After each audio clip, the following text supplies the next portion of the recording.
Hi friends, welcome back to Preetha's cooks and vlogs. ഇന്ന് നമുക്കൊരു നാടൻ വെണ്ടയ്ക്ക കറി ട്രൈ ചെയ്താലോ? നാടൻ കറികളോടെ പ്രവാസികൾക്കൊരു പ്രത്യേക പ്രിയം തന്നെയാണല്ലേ.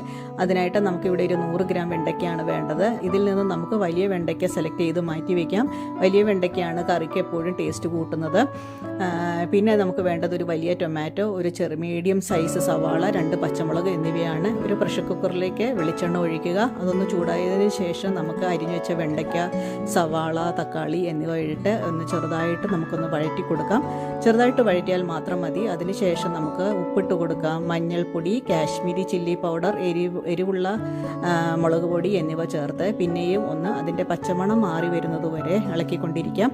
അതിനുശേഷം നമുക്ക് ഒരു 2 ടേബിൾ സ്പൂൺ ചൂടുവെള്ളം, തിളപ്പിച്ച വെള്ളം നമുക്ക് ഈ കറിയിലേക്ക് ഒഴിച്ചു കൊടുക്കാം. കഷ്ണങ്ങൾ വേവുന്നതിന് വേണ്ടിയാണ്. ഇതൊരു 7 മിനിറ്റ് അടച്ചു വെച്ച് വേവിക്കാം. കഷ്ണം വലുതായിട്ട് വെന്ത് പോകരുത്, ഇതുപോലെ ഇരിക്കണം, ഉടയാണ്ട് ഇരിക്കണം. പിന്നെ അരപ്പിനായിട്ട് നമുക്ക് വേണ്ടത് 1/2 കപ്പ് തേങ്ങ, ജീരകം എന്നിവ നന്നായിട്ട് അരച്ച് ചേർത്തിട്ട് ഈ കറിയിലേക്ക് ചേർത്ത് കൊടുക്കുക.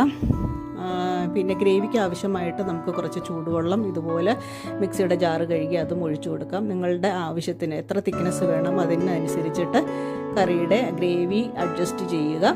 പിന്നെ താളിപ്പിനായിട്ട് നമുക്ക് വേണ്ടത് വെളിച്ചെണ്ണ, കടുക്, ചെറിയ ഉള്ളി, കരിവേപ്പില, വറ്റൽമുളക് എന്നിവ നന്നായിട്ട് മൂപ്പിച്ച് ഈ കറിയിലേക്ക് നമുക്ക് ഒഴിച്ചു കൊടുക്കാം. നല്ലൊരു ടേസ്റ്റ് നാടൻ കറി റെഡി.